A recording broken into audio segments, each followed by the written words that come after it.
Tegu girl here, and came outside and I found this wild Tegu running around. Just running around in my own front yard. Haha. Nah, brought Murphy out this afternoon, to let him roam around in the nice sunshine grass. He gave me quite a scare this morning when I turned on his lights and came back, and he was laying on his back.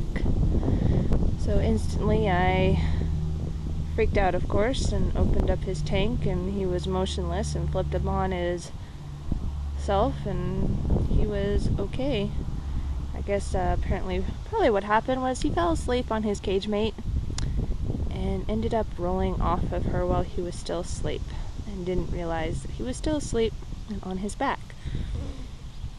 So I figured I would come out and take him out so that he could get some natural sunlight. And he's going out of bounds and into the neighbor's yard. So need to bring him back around.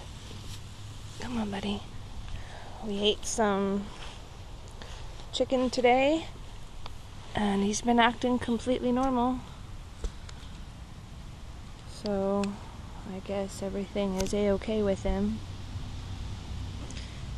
It tends to freak you out, especially this guy here. He's a survivor of the metabolical bone disease and everything.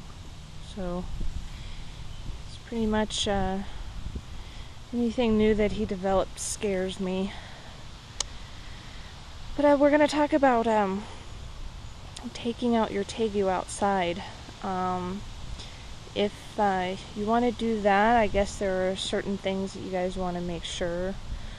If you take them outside and you put them into, like, say, like a cage or a tank or something, you want to make sure that part of the area is in the shade, so that way they can get out of the sun and not overbake. You also want to make sure that there are no big dogs around, stuff like that, to get into the tank.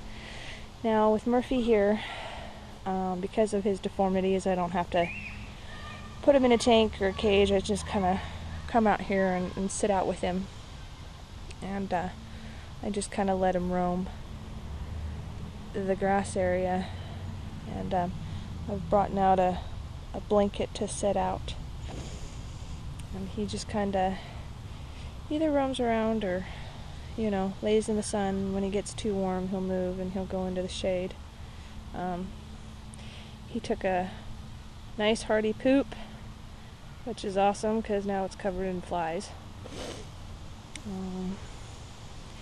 If you do want to bring them outside and you don't want to put them in like a tank or something, you can put them on a leash and a harness. Just make sure that they're, used to the leash and harnesses. You never want to put them in a glass tank and put them outside, because the glass can actually pretty much cook them, kind of like a microwave. It's pretty dangerous. So they have things like the wire dog crates that you can use. You can put it, like say half in the sun, half in the shade. That works really well. If you get your Tegu when it's really young, you can harness train them, by putting their harnesses on, each time, little by little. And by the time they get to a good size to where you think that you're going to trust them on it, and then you can bring them outside and walk them. I do that with my female.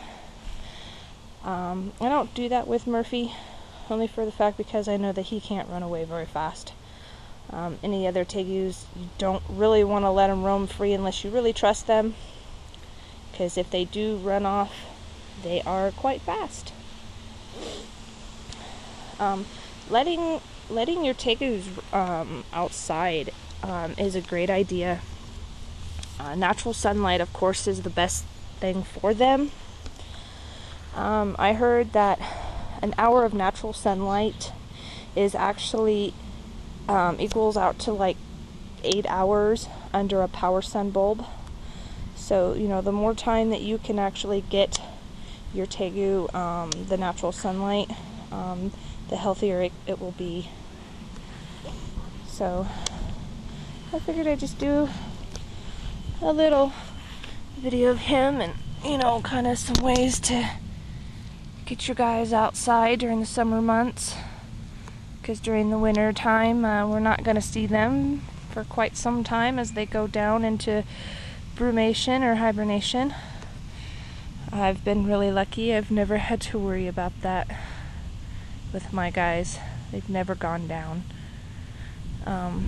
You know, any other questions that you guys might have about possibly bringing your Tegus outside, you know, ask away, leave comments. I have a friend that built a real nice tank. He calls it a sun cage, and he pretty much just like the top of it is all wire netting, and then he just puts it on rollers and rolls it outside for his goose. You can build something like that. It's just, you know, make sure that you guys have something, you know, some water available to them too, and it's not directly in the sun 100%, that they have shade so that they can go somewhere and cool off. So as you can see, he's trying to get under the blanket. It's kind of fun too. Well, leave a comment and rate my video and subscribe.